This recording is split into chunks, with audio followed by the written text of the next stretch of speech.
Hey everybody, I'm Mr. Rourke, a history teacher here at Lewis Middle School, and today we're going to learn about the Bill of Rights, those first 10 amendments to the Constitution. Now, just a little bit of background here. You may remember that the Constitution is just 7 articles. It gives us the 3 branches and what they can do, and a couple of other things. It's got Article 5 on how we amend the Constitution. But when they wrote this, there were a group of people called anti-federalists like George Mason and Patrick Henry, and they said, whoa, wait a minute, if we're going to give the government all this power, we need to have some sort of document that protects us to make sure the government doesn't take away our rights or our freedoms. And so we need something in writing that says we have freedoms and rights. And so after the Constitution was ratified in 1787, they went ahead and started using that Article 5 process to amend the Constitution. They added 10 amendments to the Constitution. 10. So that's why we hold up 10 fingers. It reminds us there's 10 amendments to the Constitution. Now, the anti-federalists, they wanted this to protect them from the government. So we're going to hold our hands up like we're protecting ourselves from the government and say this is the Bill of Rights, and that kind of reminds us about that story we just told, that it protects us from the government, it protects our freedom. All right, now we want to hold up a 1 for the First Amendment, and we want to hold up a 5 because there are 5 freedoms in the First Amendment. Got that?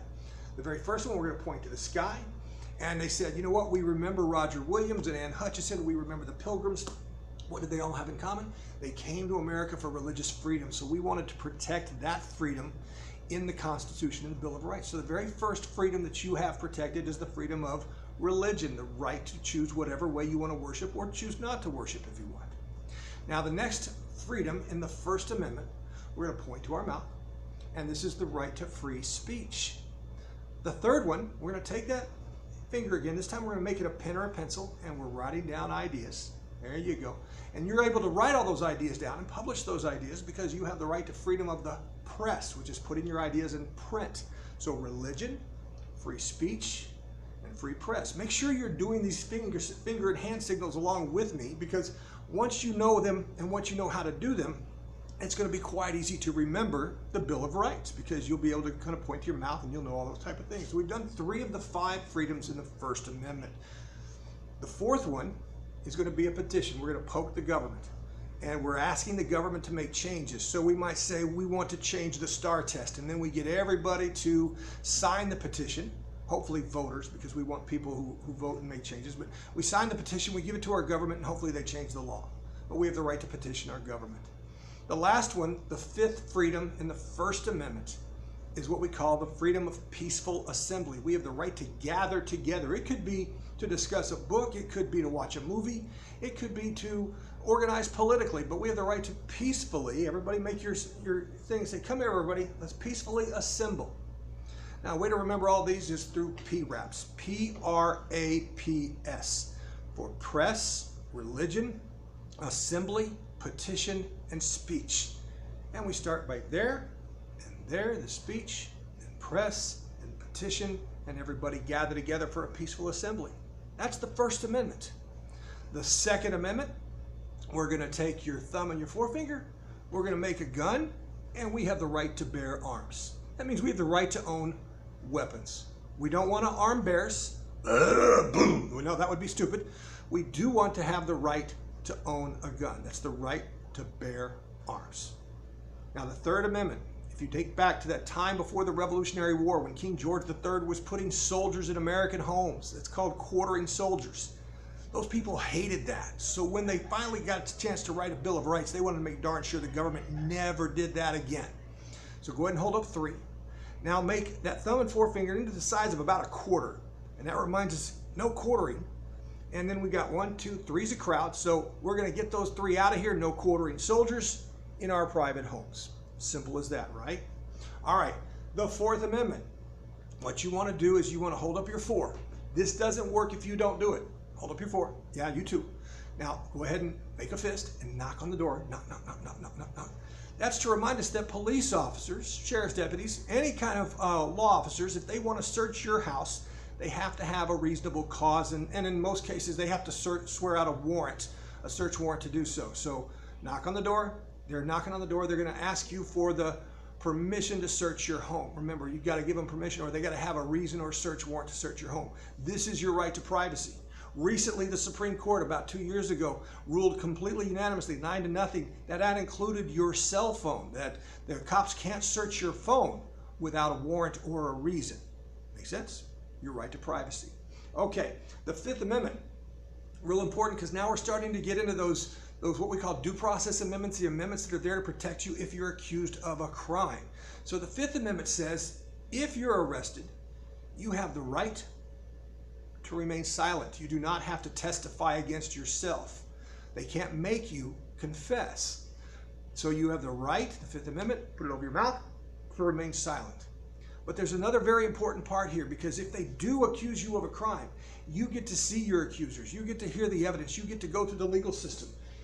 That's called due process. So in our hand signals, so we go from the Fifth Amendment, hand over the mouth, and then I want you to pretend like you have a gavel and bang, bang, bang, bang, you're in the judge's courtroom, because you get to go through the legal system. They can't just accuse you of a crime, throw you in jail, throw away the key, and you're stuck. No, you get to go through the system. That's the Fifth Amendment. The Sixth Amendment to the Constitution, the Sixth Amendment to the Bill of Rights, we're going to do 6 says, if you're accused of a crime, you have the right to a speedy trial. So we're going to tap on our watch like, come on, hurry up. We want a right to a speedy trial. And we're going to flash the 6 twice, because it's not just a speedy trial, but it's a trial by jury. What that means is you get to be judged by people like yourself. You even get to help pick those people, hopefully with an attorney, because you have the right to an attorney too, but a right to a speedy trial by jury. And we flash the 6 twice because normally juries have 12 people. That's just how it's done. Sometimes that number will vary, but normally juries have 12 people. So the Sixth Amendment gives you the right to a speedy trial by jury. You got that? Make sure you're doing it. Okay. After 6 comes 7, right? Okay, so the Seventh Amendment says in a civil case. Now, civil cases are different than criminal, because in a civil case, that's where you sue somebody because you think they did you wrong. Kind of like maybe somebody agreed to build you a fence, but they did a really bad job, so you're going to sue them to get your money back. Well, if it's anything over $20, so that's 20, 20. I hope we did it right that time. So if there's anything over $20, you're going to do it that way, 20. Anything over $20, you get a right to a trial by jury. That's for civil cases. The Seventh Amendment says if it's over $20, you get the right to a trial by jury in civil cases. Got it? Okay. Eighth Amendment, if they convict you of a crime, they can't sentence you to death for, say, skipping school. That's cruel. That's unusual. They can't cut open your kneecaps and baste you in honey and strap you to a fire ant mound. That would be cruel and unusual too. So for the Eighth Amendment, I'm going to pretend like I got a rope around my neck and say, no cruel or unusual punishments. And that's because they can't hang people anymore. They used to, but the Supreme Court came along several years ago and said, no, hanging is cruel and unusual. So when we execute people now, we do not hang them. The Eighth Amendment, no cruel or unusual punishments. Got it so far? Okay, good. We're almost done. There's only 10 amendments to the Constitution and the Bill of Rights, 10 amendments to the Bill of Rights. And so we're down to number 9. 9 said there were other rights not mentioned. They call those enumerated rights, rights that they may not have thought of way back in 1787 when they wrote the Constitution. So what you have is 9 says, I have other rights. The rights are mine. 9, the rights are mine. So I take that 5 and that 4, make it 9, and I point to myself and say, I got other rights. Not sure what all those other rights might be. It could be the right to drive. It could be the right to an education. Things that aren't in the Constitution specifically, but there's that 9th Amendment that kind of fits in there. Got it? Okay, the 10th Amendment. This is the amendment we point to when we want to give an example of where we find federalism in the Constitution. You're going to learn about principles of the Constitution later on. And federalism basically says that the powers between the states and the national or the federal government, well, they're separated, but they're also shared. So any rights that don't belong to the national government, the national government's going to push them off to the state governments. Any powers or rights that don't belong to the national government, they're pushed off to the state governments. That would be things like the power to create an educational system. After all, when you take STAR, that T stands for Texas. Or marriage laws are left to the states. Or elections, it's up to the states to decide how elections are conducted. And so those are powers that are left to the states. If you do a side-by-side comparison, the federal government has more power, but the state governments certainly have what we call states' rights, and they always point to the 10th Amendment for that. So these are the Bill of Rights. Remember, there's 10. They're designed to protect you from the government. We started with 5 freedoms in the First Amendment. We made a gun. We did the no quartering. We knocked on the door. We had the right to remain silent, and we have the right to due process with our gavel. The 6th Amendment gives us a speedy trial by jury. Remember, we flashed the 6 twice because there's what? Yeah, 12 jurors in a normal jury. And then we had the 7th Amendment, which is about civil cases. That's like if somebody's suing somebody else. And the 8th Amendment, no cruel or unusual punishment. And then we had the 9th Amendment, other rights that are mine. And then the 10th Amendment, we push the powers off to the states that do not belong to the federal government. Hope this helps. Practice it, memorize it, and then we're going to apply it into everyday situations. Thanks again for watching. We'll see you on campus.